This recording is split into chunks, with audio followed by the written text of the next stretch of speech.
Hello, everyone. It is Wednesday, October the 8th. From the first reading, we continue with the prophet Jonah. After Nineveh was spared, Jonah was displeased, as I mentioned yesterday. He was displeased and he became angry. He prayed to the Lord and said, "The man's open. He's certainly transparent in this regard. O Lord, is this not why I said while I was still in my own country? That is why I fled to Tarshish. I don't want these people converting. They should go to hell.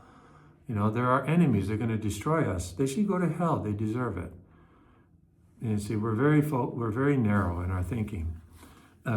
So he has this honest conversation with God. He goes and, if you know the story of Jonah, goes and sits down. This thing covers his head from the heat of the day, and then it withers. The heat's coming down on him, and he complains bitterly.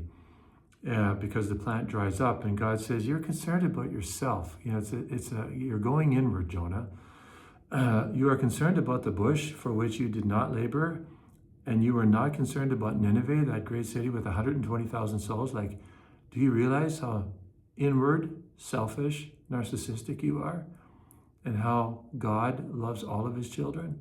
This is something we all need to think about in our life, because there's all sorts of Ninevites around us, people we don't like, people who have hurt us, our enemies, and so on.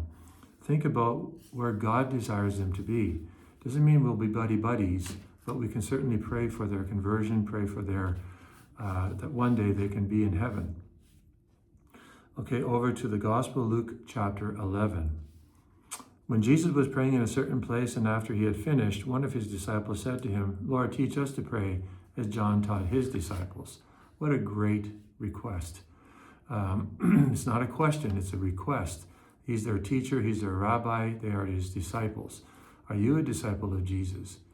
And whether you pray or not, do you ask Jesus to teach you to pray? Because we all, presumably anybody who views this or has been viewing it on a regular basis, does pray. But still, do you ask Jesus to teach you to pray? If you are his disciple, he is your rabbi, he's your teacher, then it doesn't matter how well you think you can pray, you should always be asking Jesus to teach you how to pray.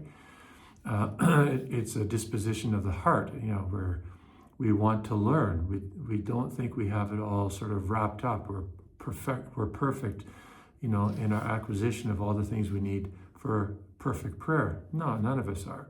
We are always his disciples. So ask Jesus every day, "Lord, teach me to pray." As I begin now this time of prayer, meditation, rosary, Lord, teach me to pray. It's a beautiful request. God bless you.